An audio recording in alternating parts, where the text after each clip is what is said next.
Welcome to Remembering Your Oneness with Xane Daniel and Monika Kupiec, where we know everything, and so do you.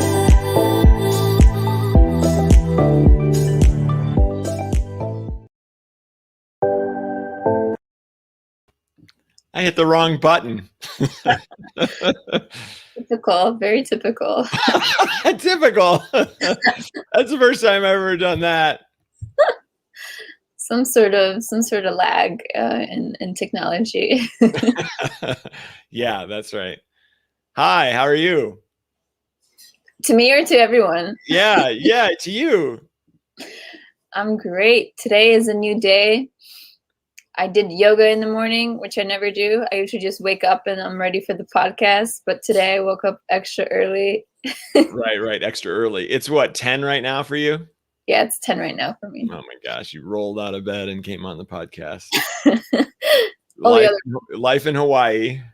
Mm-hmm. It's actually been pretty cold. Like, we had a big storm yesterday. It my whole porch got drenched, so I couldn't paint outside. Oh, I was wow. a bit sad. But yeah, Hawaii isn't always sunshine. Yeah, but it's probably by cold. What do you mean? What temperature is cold? It means I'm suffering, Xane. Right. Yes. What temperature do you suffer, my dear? At 65. 65. Right. Yeah. And it's just. It's probably warm. It's probably warmer than that now. But I'm in the theme of what we're going to be talking about today. I am suffering. Right. Yeah. And so we just hit here in Albuquerque a high of 65. And I said, this feels so warm. The sun is nice and warm and everything. Our high is your cold. And we believe that the spring is coming, and you believe that winter is here. Right, it's going on forever. Right. Yeah. Amazing. Yes. So today's topic is suffering. As usual, I released a video about our topic earlier today. This one's a little shorter. It was very short. I watched it and I was like, that's it? Like, I feel like he had more to say, but maybe you're holding off so that way we can talk about it more. Oh, yeah, sure. That's right. You're giving people a short little preview on your YouTube. Right. This is why you should tune in to Remembering Your Oneness today. Or yeah, our oneness. Do a call to action. You should start doing a call to action. Be like, hey, if you want to listen to more of this topic, stay tuned in about an hour or two at 12 at noon Pacific Standard Time. Right. Yes. Yeah. I could put a little bit more advertising efforts into this. You're right. Okay. Yeah. Yeah. So, what the main point of this video really was to say, a lot of times we put a lot of pressure on ourselves to try to overcome whatever's bothering us. And we use the left brain and we go, oh my gosh, why am I experiencing this problem? Like, how am I going to get over this problem? Is it ever going to end? And we can get into these loops where we're just trying to solve it. And a lot of times we're not able to. And so we just keep doing that. We keep starting over again. Oh, what's the lesson I'm supposed to learn from this? Oh, and again, we just put so much pressure on ourselves trying to solve the problem that we just add to the situation. We just add more pressure and stress and urgency and then impatience and frustration. And, like I always talk about, those lower vibrational emotions, they're just going to bring the whole thing down even more. Mm-hmm. So you did just mention that we always, or some people look for the lesson in what they're doing. Do you think that's a positive, or sometimes that could be just like a negative trap or a negative loop? Right. So yeah, that's one of the things that's very interesting about the spiritual approach to life here on this planet is that, there's always a lesson. And what's the lesson?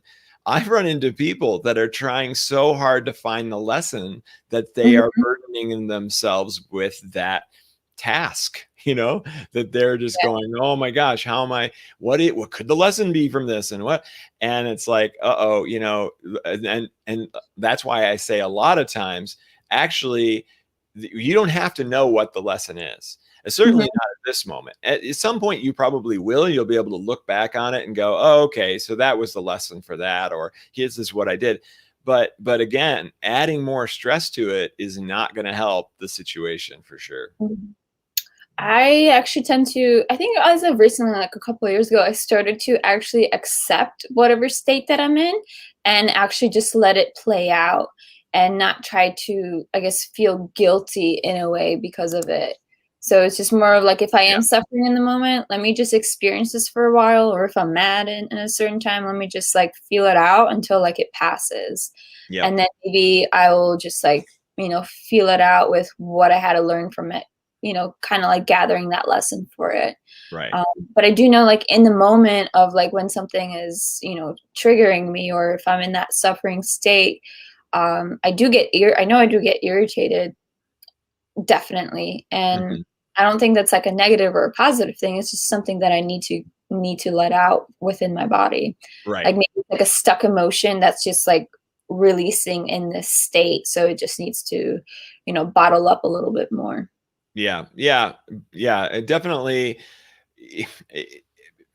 there's a healthy amount of irritation or frustration, and then it becomes an unhealthy amount. So to move through it, or to experience the full cycle of that experience of the frustration or whatever, and then it being over, that's great. But a lot of times what we do is we try to go through the cycle, and then as soon as we get to the end of the cycle, instead of actually releasing it, we just start it over again. And then we keep doing it, and that's what really pulls us down. Mhm. So actually what I want to do too is, for those who are watching, I would love it if you told us, in what way do you suffer? And it's funny because you might not think of it in that way. You might not use those words to describe it, but we all do in some way, in some form, even if it isn't very obvious to us. So what is it, that the way that you suffer? Do you suffer because you don't have enough money, or because you don't have enough confidence, or you're in a bad relationship, or whatever it is? Like, just throw it out there, and then we can kind of talk about that in a little bit of detail as well. That's good. So, do you want to recap a little bit about your video of what are some key points? That way we Yeah, can. sure. Yeah, the main thing I'm getting at there is, ask yourself also, do you know that you will eventually get over your suffering? Do you look at it like, oh my gosh, there is no chance I am stuck like this for the rest of my life? It's never going to end. Or do you have like a great deal of fear? Oh my gosh, is this ever going to end? Will it ever? Am I just going to have this forever? Or are you looking at it like, you know what? I know it'll eventually end. Yeah, and we might know this, but we don't put much emphasis on knowing it. We might know it and then just throw it aside, because we're back to, how do I solve it? What do I do? How do I get over this?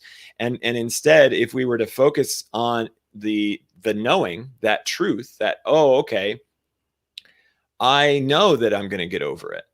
So I should probably like cool it a little. I don't have to work so hard to try to solve the problem. I don't have to do everything right now. I don't have to solve it today. I don't have to solve it this minute.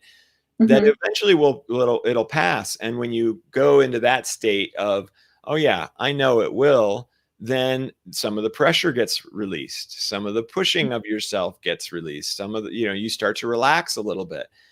Well, when you relax, you go into more of a state of flow. And when you go more into a state of flow, then you release some of those lower vibrational emotions. And when you release some of those lower vibrational emotions, then you start to move up into a higher vibrational state.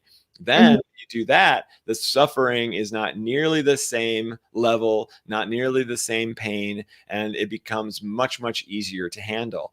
And so that is a new feedback loop that you create for yourself, instead of the loop of, how am I ever going to solve it? This is never going to end. I feel miserable. This is awful. Like, oh, well, I don't know how I'm going to solve it, but I know it's going to end. I'm sure I'm going to get there. That, maybe it'll be tomorrow, maybe it'll be a week from now, maybe it'll be a month from now. I know it's going to happen.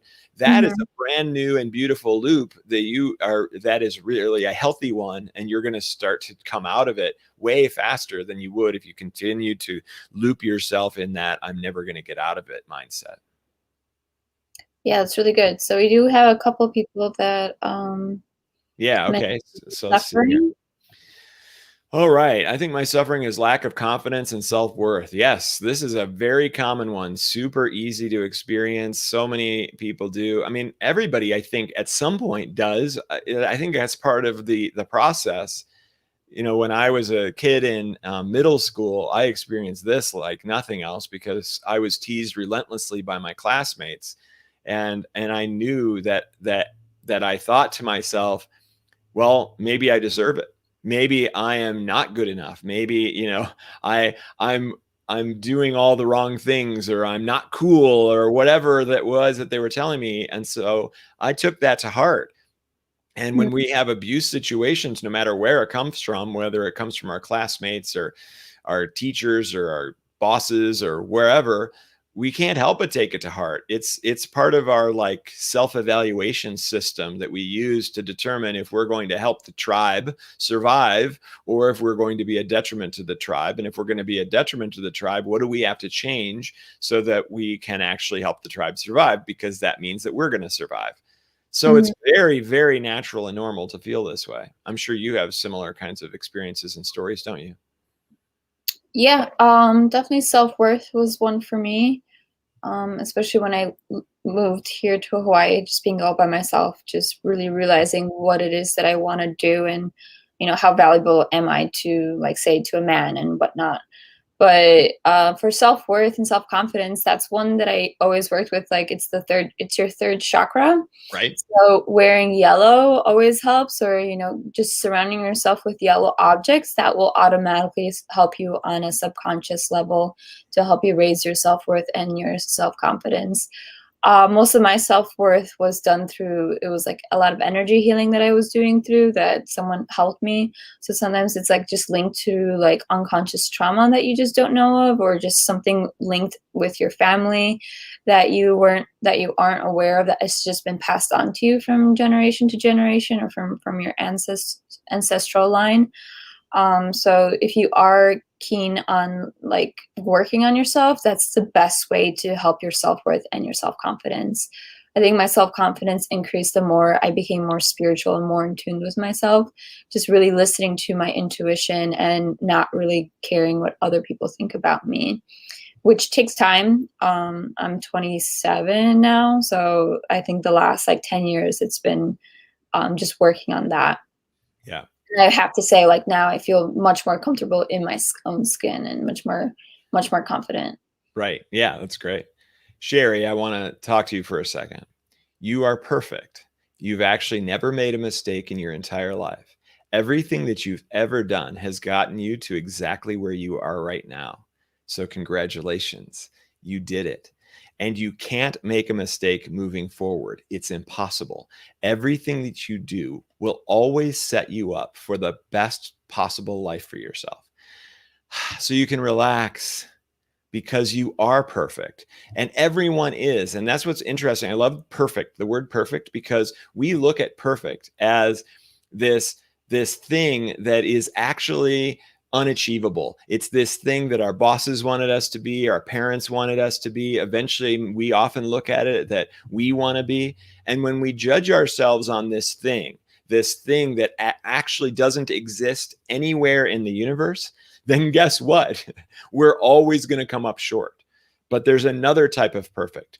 The one I just talked about is the perfect without flaws, which doesn't exist. But there's another type, and it is perfect with flaws, which exists absolutely everywhere in the universe. And you are no different than everybody else in that way, and including all the trees and all the rocks and all the planets and absolutely everything. So you are perfect with flaws, with perfect flaws.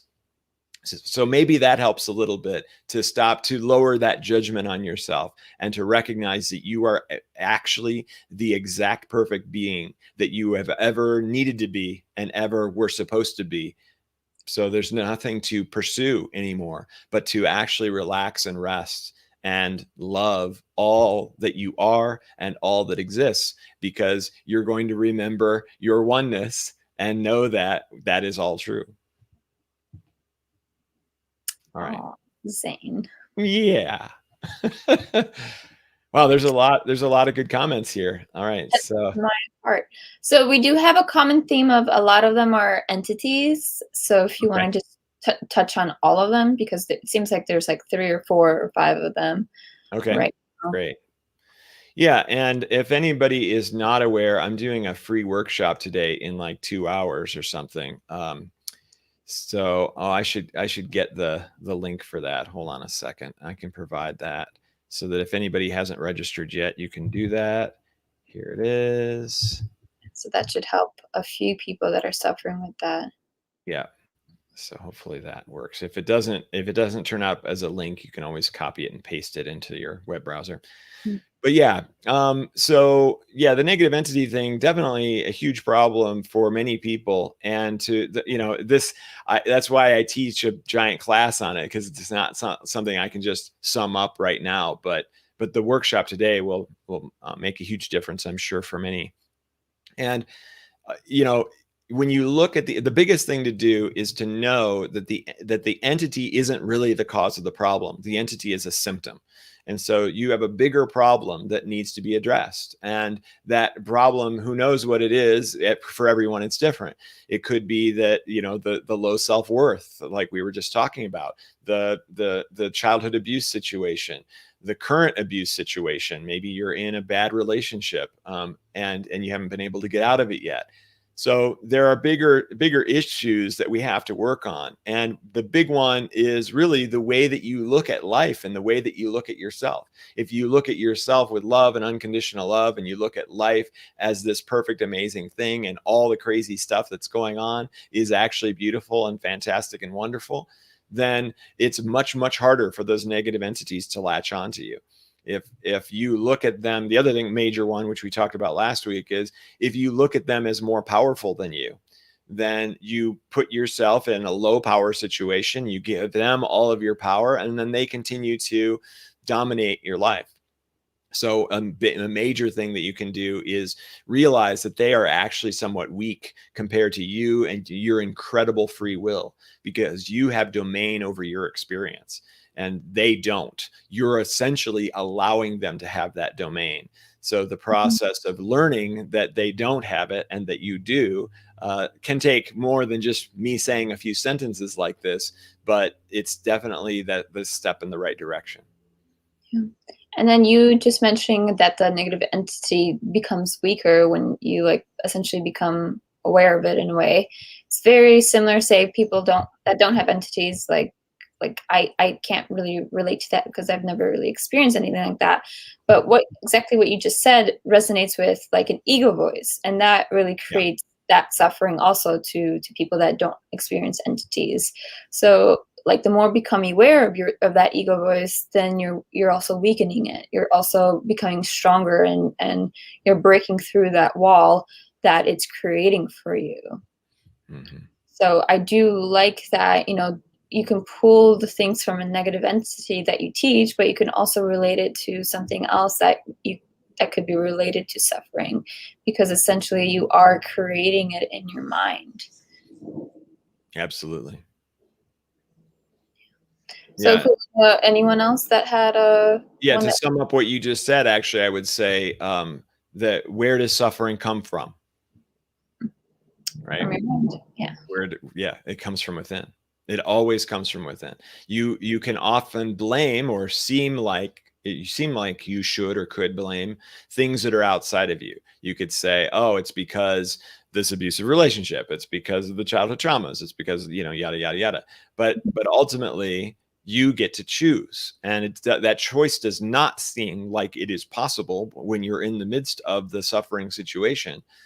But everyone who overcomes it really truly realizes that was the case, and that once they realized it and decided to work on those things and get domain over their experience, then it went away. And so they essentially celebrate the fact that, oh yeah, that's what it was.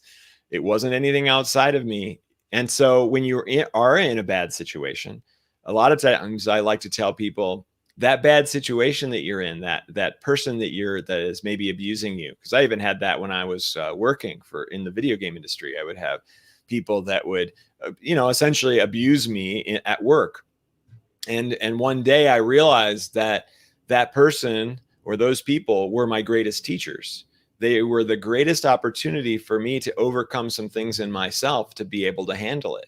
And so I went from being intimidated and being terrified and not being able to handle it very well to like almost laughing at the person for what they were trying to do to me, because I realized I didn't have to subscribe to any of that they were saying, that they were trying to exert their power. And I'm sorry, it just wasn't going to work, because I had moved into a different mindset about the whole thing. So that mindset thing is wow, it's everything.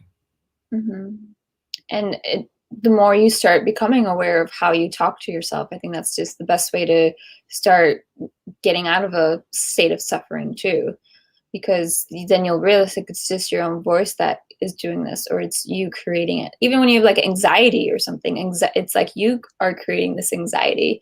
I remember yesterday I was like making dinner, and then all of a sudden I like got into like this, like I gotta do this, do this, do this, do this, and I'm like, whoa, whoa, whoa, whoa, whoa! Like, why am I rushing? Like, there's no time frame for me right now to like, do this. Like, why am I like in such a rush state? But I took a step back, and then I went back a little bit more present in the situation that I was in. Okay, so what's really cool and interesting that's going on right now is we're getting a lot of great comments and feedback or thoughts of the ways that people are suffering. And so as an empath myself, what I'm feeling their suffering, right? I'm feeling this rise in my chest, and I'm feeling this like, stress, right? And so when I realize that that's what's happening, and you can all of you can feel the same thing, there's two solutions. One is to take that nice big deep breath and relax for a second, because that is one way to kind of push out some of that negative tightness in your chest that you're feeling. And then the other is to focus on the opposite. You're focusing right now on what is my suffering. Ooh, okay. So now you're, it's surrounding you. You're thinking about it. It's part of your process. It's part of your energy field. So now what can we think about that isn't suffering? We can picture the day that it ends. We can picture waking up and going, oh my gosh, I feel great. I don't even remember what this feels like. Wow. And then, and walk through that like fantasy of that day. Like, oh my gosh, I get up and I go make my favorite breakfast beverage, and I go downstairs or go to my kitchen, and I, have a grapefruit or whatever, like picture, and then going outside and it's nice out, and you take this walk and you're almost skipping down the road because you feel so good. This weight is off of you. Wow, this feels so much better. I'm already feeling this feeling in my chest starting to disappear as I described that. So hopefully all of you were following along, skipping down the road with me, and you started to feel that as well. So it's all, the mind is so powerful that if we focus on what's wrong, then we get more of that. If we focus on what's right, or even what could be right, then we get more of that. It's just another manifestation technique. Yeah. And it's also cool that like when I do a meditation, like when I'm listening to one, it helps also clear that suffering state that I'm in. I get more grounded in myself, and I become way more aware, or raise my vibration even more to become above that situation that I'm in. So it's like the mind can create that suffering, but then the same mind can take you out of it. You just got to find the right tool that works for you. Maybe it's not meditation, but it could be something as like running or swimming or doing something like proactive. I always say that's something that sometimes you just need a little bit more of like a fast-paced activity that can help you just shake yourself out of your head, essentially. Right. Yeah, I had one. I remember when I was a kid, and I was probably in high school, and I had like a girlfriend potential, and it didn't work out, and I was all sad about it. And then I had this opportunity to go volunteer for it was like a local politician, and I didn't care about that sort of thing at all, but I think it was almost like a class requirement or something. So that same day where I was feeling really down and really miserable, I went, oh gosh, okay, I got to do this stupid thing that I care nothing about. And I went, it was an all new place. I was in an office building, and I was manning phones and doing cold calling to try to convince people to vote for this person, that I didn't care anything about. But I realized that that total change of environment, that total change of everything, doing something I had never done before, it completely cleared out all those negative experiences, those negative emotions. And I came home like, oh, I'm feeling pretty good. That, even though I didn't really care for that experience, it totally took me out of the negative one, out of the miserable one. Mm-hmm. Yeah, so cool. Isn't the mind so fascinating? It is. It's amazing. Yeah. So then, okay. well, okay. So I know that you were mentioning that you're in the process of selling some of your homes, and then you said that you're getting some sort of some sort of suffering in that process because you're not having the best relationship with your realtor. So then, since you're in the state, how are you coping with this type of suffering? I know that you might be a little bit irritated by him, but then how are you actually in this process? Right. So yeah, I mean, I go to the chart. I do the walking up the chart exercise, as I always do, which is to take this frustration that I have, or this worry that it's not going to work out, or this, this concern, whatever these negative vibrational emotions, and go and look at the chart and go, okay, the first low or the first high vibrational emotion is acceptance. Can I look at this situation with acceptance? Yeah, that's fairly easy. I can go ahead and accept this situation exactly as it is. Mm-hmm. Yeah, this isn't exactly what I wanted, but it is a situation. It is part of this process. I accept that. Okay, so then I move up to the next one, optimism. I can be optimistic that this is all going to work out, even though it may not feel like it right now. Mm-hmm. And I can also be optimistic that there's going to be some great lesson from it, or there's going to be, actually is going to turn out better than I would have thought, because maybe it's going to encourage me to switch to a different real estate agent for the rest of my properties. And that's going to go really well and go very smoothly. And now my life is going to be way better because I had this minor annoyance that I'm having right now, really, in comparison. Mm-hmm. And so, you walk up the chart again. Oh, I could be excited. Yeah, I can totally be excited. I can be excited about this all working out way better than what I thought it was. So I can then be grateful for this annoying situation where my real estate agent and I aren't getting along very well. And then I can even have unconditional love for the situation because it is perfect with flaws, and it is exactly what I'm supposed to have in this experience. And the benefits I can't know what they are right now. I don't have to try to figure that out right now.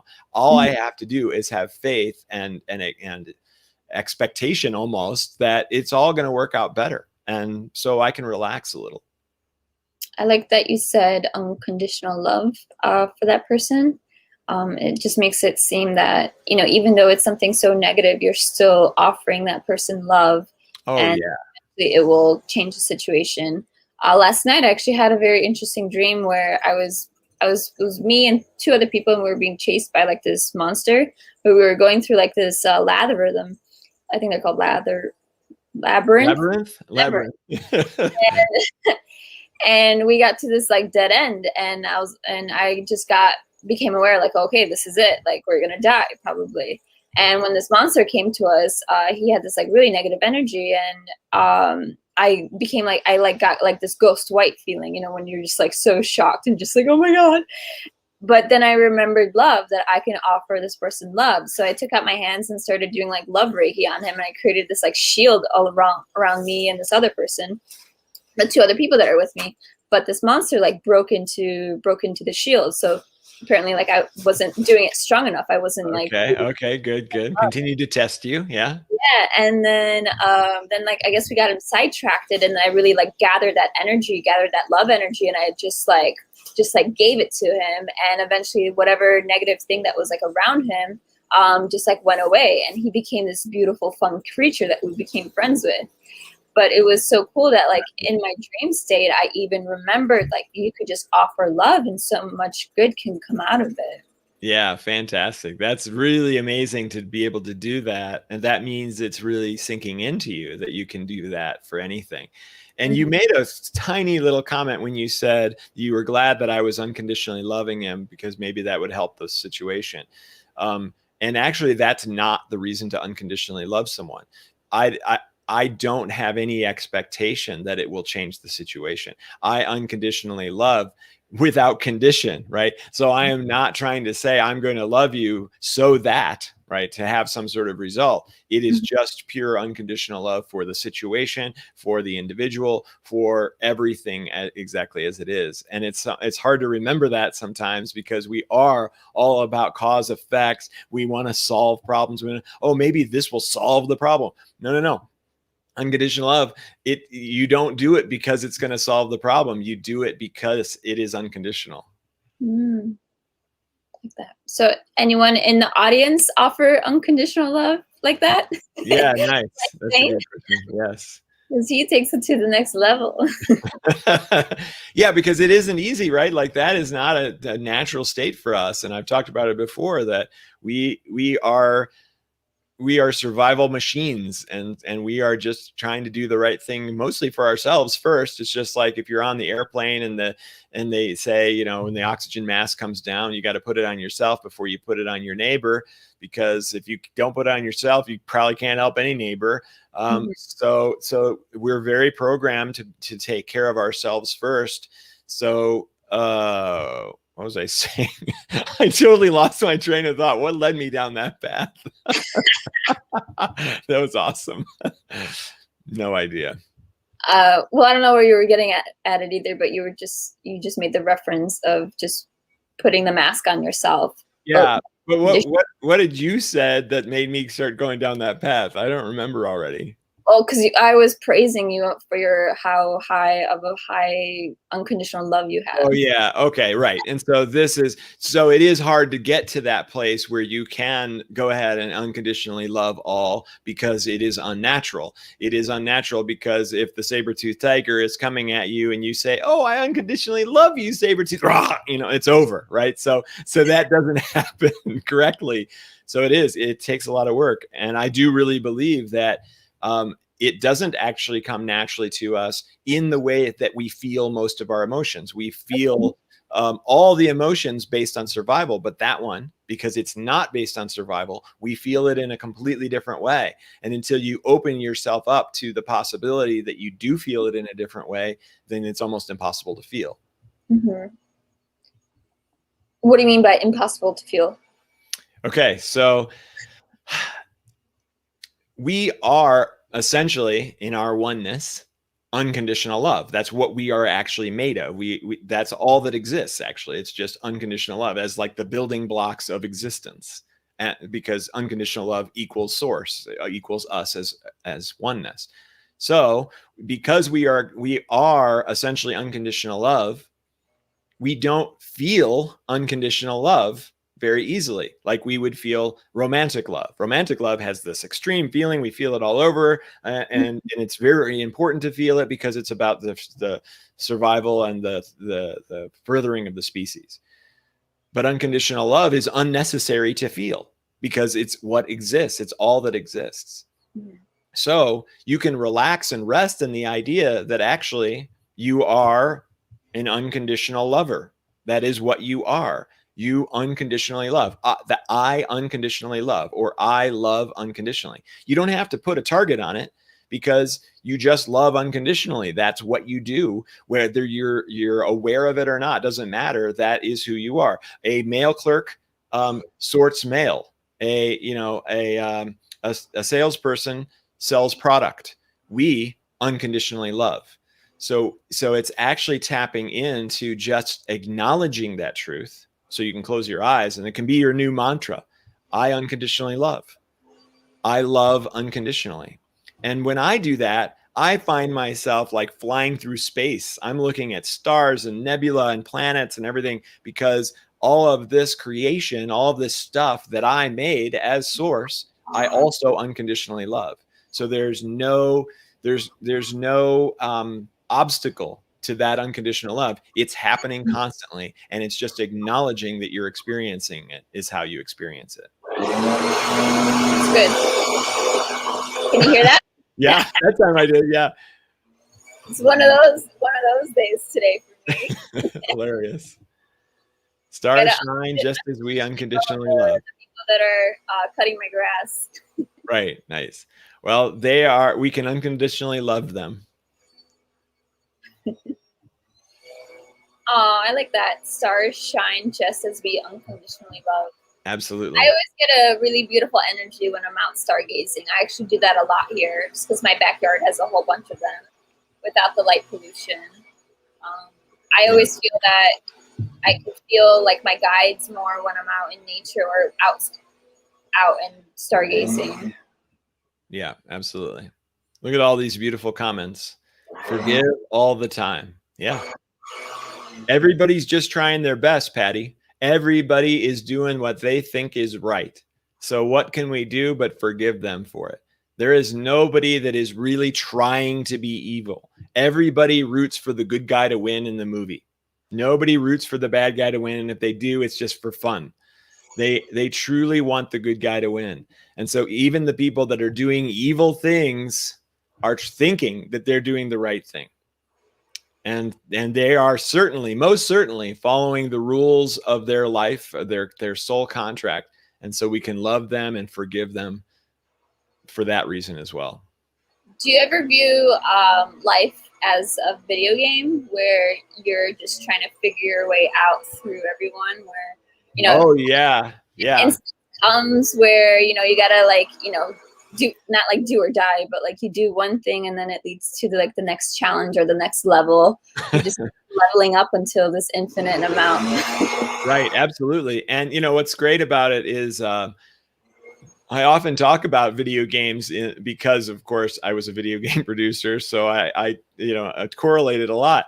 And one of the things that we talk about in the class is, well, okay, so when we're essentially sourced, forgetting that we're source and becoming part of one of these bodies, right, and experiencing this life. So why would we do this to ourselves? Why would we forget that we are source? And why would we take all of our powers away? Like to make ourselves these weak, limited beings. Why would we do this?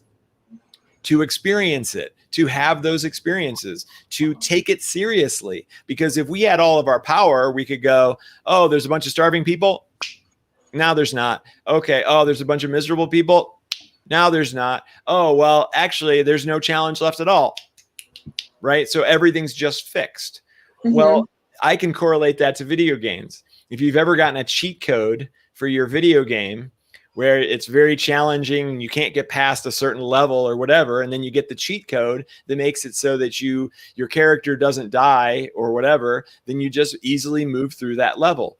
Oh. Then at first you're like, oh, this is great. Like now I get to get past this level and see what the rest of the game's like. Well, because you've got that cheat code running now, there's no challenge to the game anymore. And it doesn't take very long before you're like, I'm not playing that game anymore. I'm bored.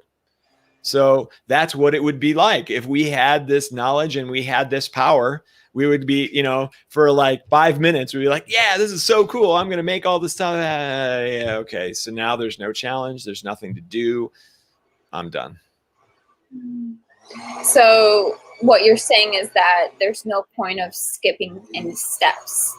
It's even called God mode, which is awesome, John King. Yeah, exactly. It's called God mode in the game. Oh, I'm sorry. The video thing? Yeah. I'm sorry, Monica. What were you saying? No, I'm saying is that you're basically relating this God mode into don't skip your suffering because you need it to get to the next level. Yes. And when you skip your suffering, say by maybe, through alcohol or through any other addiction or drug, you're literally skipping that step or skipping those moments that you're supposed to be experiencing, which will help you get to the next step. Oh, I love it so much. That's so good. Yeah, like you can, and so yeah, when you do that, where you're taking the alcohol or whatever instead of actually getting the suffering, that means you don't get to progress. that you are stuck in the same spot for probably the rest of your life until you actually go ahead and go, oh, okay, then I'm not going to use the cheat code anymore. I'm going to actually take on this challenge, and then next level. Now you get to move on the rest of your life and experience amazing things. Yeah, that was good. Good one. They can just come to me sometimes.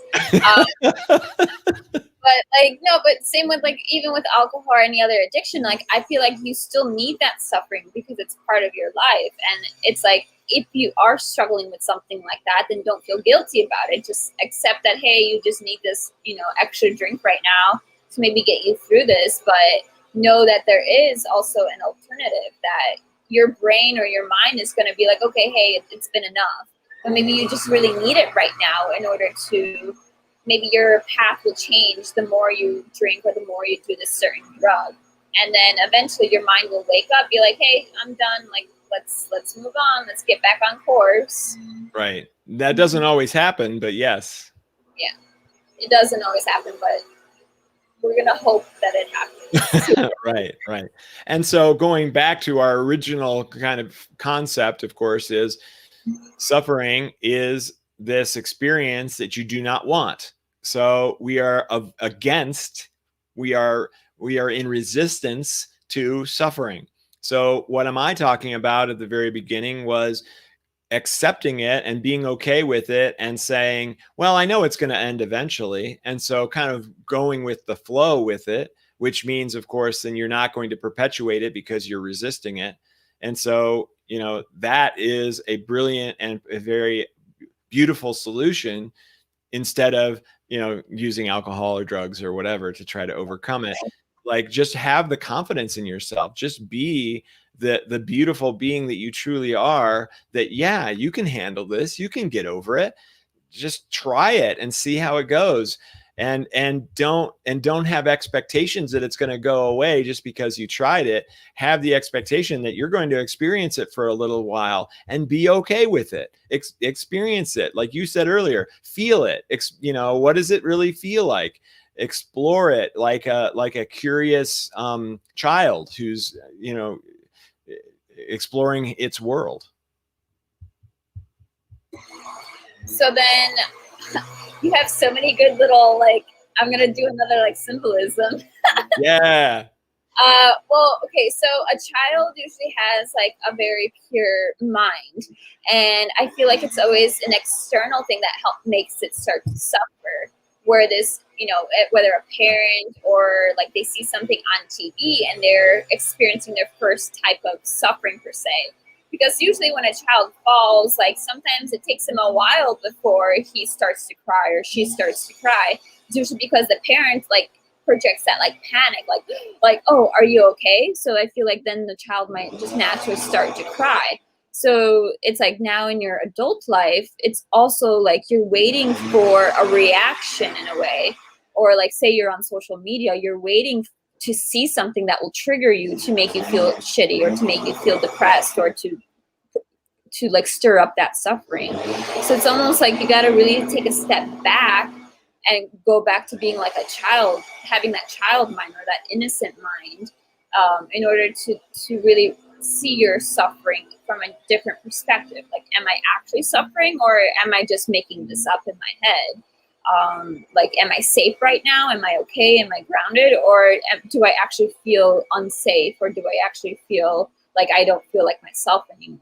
Mm-hmm. So I think like going back to that child, pure, innocent mind can also help someone just take a step back or just reevaluate the state that they're in.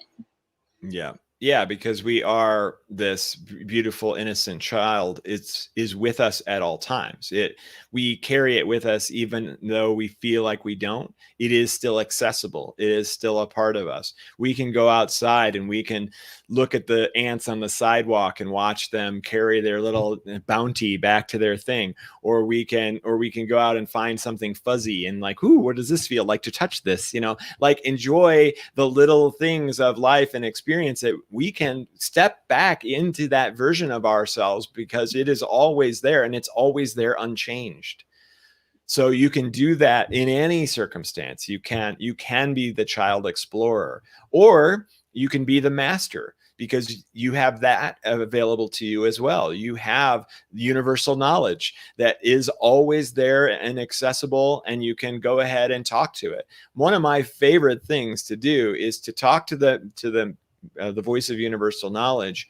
And, and I think I've talked about it in past episodes, but very simply, you close your eyes and you ask a question, and you refer to yourself in the third person. What is Xane experiencing right now? Or what is causing Xane's experience right now? Or what's the best way for Xane to get over it? And it's kind of amazing, because the answer comes very quickly and easily a lot of times. And a lot of times, the answer to that last question is relax. Just allow, let it flow. Don't resist it. Don't fight it, because that just perpetuates it. Perpetuates the suffering? Yeah. So then, do you feel that suffering could also be like, I guess, like a form in a way? Like a negative entity? Yeah, I mean, I do enjoy kind of turning these different things into personifying them, like these beings, these entities, or these personas, or whatever. So yeah, suffering could be construed as a separate thing from you. And I like it, because we are this perfect being of light, like I've said many times, and that perfect being of light has all the qualities of light. So it is all about exploring and existing and loving and shining and all of that. And so that perfect being of light, it's actually impossible for the perfect being of light to suffer. The suffering is a separate experience from being that perfect being of light. So that's yet another way to do it, is to, rather than try to get rid of the thing that you don't want, become the thing that you do want, become the thing that you are, become the being of light, and picture yourself, shining that light on the world, and shining that light deeply in yourself, and making that suffering kind of go away, rooting it out like it's a shadow that when you shine the light on it, then it ceases to exist. And, if someone doesn't understand what shining your light means, it could just be just showing your passions, or just expressing yourself in your authentic way. And I think that's what shining your light essentially is. It's just you being solely authentic and owning it. That self-confidence and that self-worth is just going to come out because you're being you. And that's what's going to radiate into someone else that's going to remember themselves too, or to remember their oneness in a way. It's like, when I see like a surfer like having the time of their life, that's sparking me so much joy when I'm just off of the beach. Like it feels like I'm surfing that wave with that guy. Or, when I see someone, I actually always love to watch the Olympics, because I feel like all these people just have such high vibration, just wanting to like win, or wanting to like, break a world record. And like you can feel their joy, and you just want to become that too. And you're just remembering yourself, or you're remembering like, oh, like I should probably work out, or like, oh, I should go for a run. It'll probably make me feel good just how this person is feeling good too. So Right. I think that's what shining your light means to me. Yeah, and the other thing is too to make a list, create a document on your computer, or write it out on notes, and create a list of all the things that you want to see in yourself, in your world, in the world. Like whatever you want, that drives you, that excites you, just write it down and have a fun time with it. Like really go, oh, okay, I want there to be no more hunger. I want to have this awesome new computer. I want to be, have this incredible romantic relationship. And then once you kind of have those major things like written out, then start to dive in and go, okay, what would this really look like? What would this new computer look like? What would this new relationship look like? How would we solve the problem of the hunger in the world? And don't have any negative thoughts on it. Just go, yeah, we would just, permaculture would be everywhere, whatever. And really have fun and enjoy that creation, because you are a creator. So every time you engage in the creation activity, you're raising your vibration because you're taking yourself back to the true self, that true oneness. And then you are manifesting it because you are picturing it, because you are enjoying the experience, because you are surrounding that experience with high vibrational emotions, then you're more likely to bring it into existence. So and then guess what? You're not focusing on your suffering. You're focusing on something beautiful, something fantastic, and the way that you want to see yourself and the world. Yeah, and it was a while ago, I read a little bit of a book. It was called Atomic Habits. I'm not sure if you heard of it, but he mentions that instead of writing out goals, start writing out new habits. And those habits will actually lead to your goal, because usually goals are really easy to just brush away, or like comes the end of the month and you realize, oh, you just didn't accomplish any of those goals. But Yeah, I like that. But instead of writing those goals, you can be like, okay, I want to go for a walk every day for at least a block or two.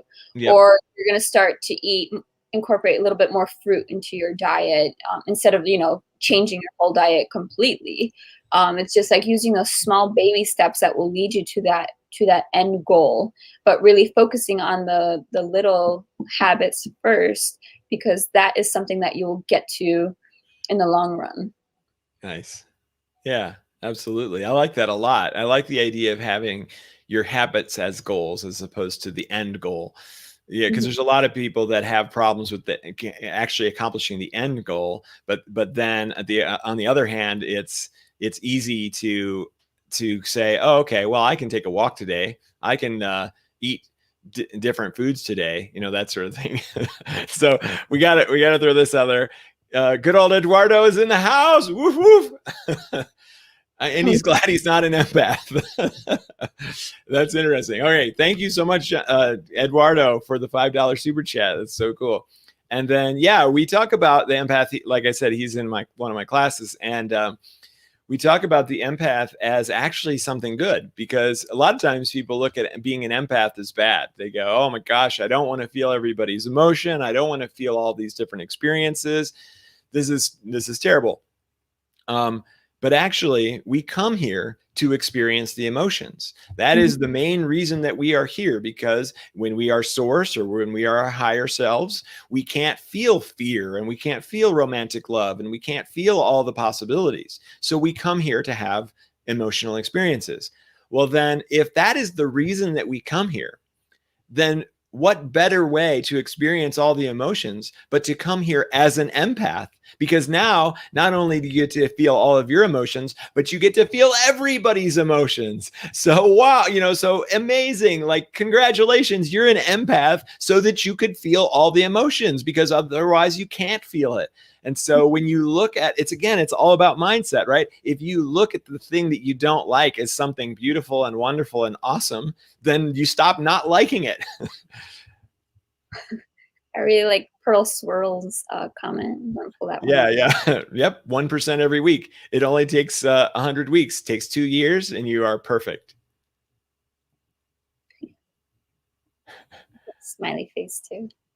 Yeah. Does that come out? I want to see what that looks like. Yeah, it's very small. Thank you for your tiny little smiley face, Patty.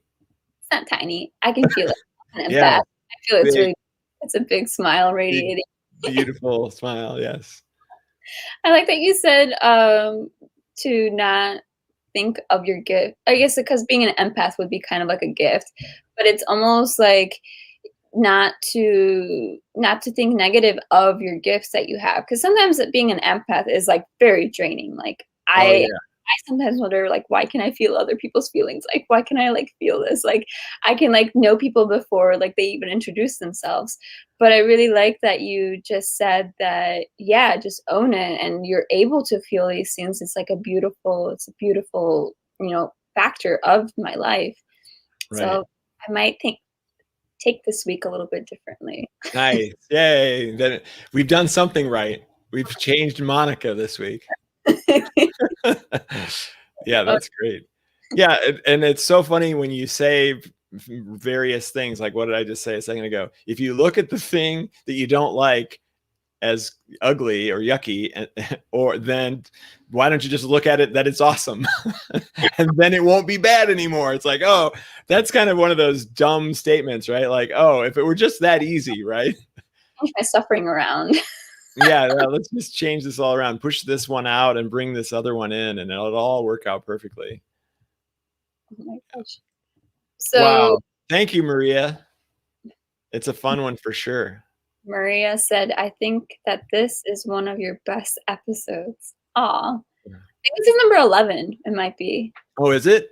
Nice. 11 or 12, I don't know. But I know 11 is my lucky number, so maybe that's why it's the best episode. Well, this is going to be the last episode where I'm in this environment. I'm leaving. I'm getting back on the road on Sunday. Right now I'm in Albuquerque, New Mexico, and I'm going to go to Tucson, Arizona. And so next week I'll be probably broadcasting from inside the van. So then do you, is it warmer in Tuscan or wherever that is? Yeah, Tuscan. Tucson, yeah. Tuscan, that's like anyway. It is. It's warmer. Italy. I was like, oh, you're going to take your van to Italy? Yeah, it's a completely different country, completely different continent. Yeah. So do you have a bucket list? Like, where else do you want to travel? Oh, no, I don't have a bucket list. I'm kind of I'm sure I do, but I kind of travel because I'm looking for my next home, essentially. Like, I know that I'm going to come to a place and go, this is it. This is where I'm going to be. And I just haven't gotten there yet. So I kind of keep exploring it with that in mind. And it's always been a dream to be able to kind of live on the road, and I plan to do that for as long as I can. So then have you been feeling more grounded in this place? Because you've been here for a month or two? Yeah, it's been it's like 2.5 months. Yeah, I mean, I really like it here. It's great. But it's not like I'm like, oh my gosh, this is it. This is the home. This is where I'm staying. So what are some characteristics of a place that you're looking for? This is kind of fun too, because I'm exploring and experimenting and seeing different places. And like this one, I really like. I have this view out over the city of Albuquerque. So at night, I see the lights of the city because I'm up a little bit higher. So I was like, oh, that's kind of a neat feature. Like I could see doing something like that. My family has a cabin on a lake, and so I love being by water, but I kind of already have that. So now I'm looking at, okay, I want to have a place where I've got like maybe mountains or maybe a river or just some interesting like feature like that I can enjoy. Oh, we have some. Aw. Nice. You guys see dynamite. And then this one too. Gosh. Stop, we're blushing, or I'm blushing. Yeah. Oh yeah, everybody does love Sedona. I like it. I visited there. It's cool. It's not the home place. Have you ever been there? No, I haven't been there. Okay. I mean, that's the place to be. Yeah, it's amazing. I mean, it's like you're in the middle of a national park, like the country's best national park, but it's a city. And super beautiful, super fantastic, but the energy vortex is real. And I was like feeling it fairly intensely and didn't even realize it at first. And it wasn't until I left that I went, oh, wow. I'm actually kind of glad to be out of there. Like it might be a bit much for me. I'm not sure. Maybe I just need to keep going back and adjusting and calibrating to it. Yeah. So since we've been talking about where we want to live, where does everybody else live? Maybe they have an idea for you to go travel to. Oh, yes. Where should I live? Who wants to be my neighbor? Who wants to be their neighbor? He park his van. Right. I'll just park it right in front of your house. Can't be my house because I'm on an island. So no, I was talking about all the other people. But yeah, you can't tell. You should live in Texas. Texas. Jessica and I know each other. We're both from Chicago. But we met on Instagram, which is kind of funny. And then we started talking, we were like, oh my gosh, we're actually really close to each other. Oh, and not only that, this is who I was going to originally do this podcast with. Jessica? Yeah. So Uh-oh. she and I came up with the idea, and now you and I are doing it, Monika. Yeah, because you kept postponing it, and I'm like, you know what? We should probably start it for you. Right. Yeah, that's right. She found Righteous. That's how she found. I forgot about that. Yeah, so she liked Righteous on Instagram, and that's how we get to know each other. My comic book. Okay. Stockholm. We should go to Stockholm. I should. We meaning me and my van. So then we've hit the hour. We have. Sadly we had to end this podcast today. Right. I mean, if we have to make an announcement, I just made a new yoga video that should be posting later today or tomorrow. Oh, cool. Very similar to what we just talked about, which is pretty ironic. Oh, interesting. Creating a little habit and making some visualizations. So my yin yoga is a little bit different. I kind of talk throughout the whole thing, so that way you don't realize that you're holding poses for such a long time. Hilarious. What do you have a nice and easy like URL that I can just send people to real quick? youtube.com/ is it? I have a slash yet, but it's Island Awakening. Island Awakening. I don't think it's a slash though. So well, it's got to be like that. Maybe. I don't think so. Oh, okay. Oh, I see. So you haven't actually created the URL thing. Okay. So you're going to have to type in Island Awakening in the search bar. Yeah. Or I'll just send you one video. And then that will work. What about you, Xane? What do you have going on? Well, you know, I have the free online workshop in an hour. And what else do I have going on? Nothing really major other than that. That's probably that's the big deal. So if anybody who joined us late who wants to do that, I can find the link. Here it is. Oh, it's not going to let me. I can't make a comment. Or for you. Oh, there, I can make it.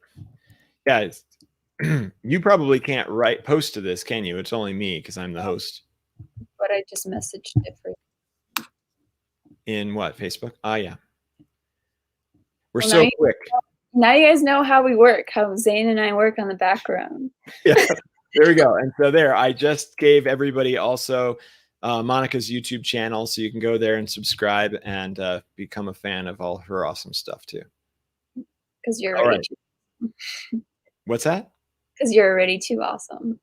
Yeah, I've already got enough awesome. So awesomeness. So sprinkle some awesomeness on Monika now.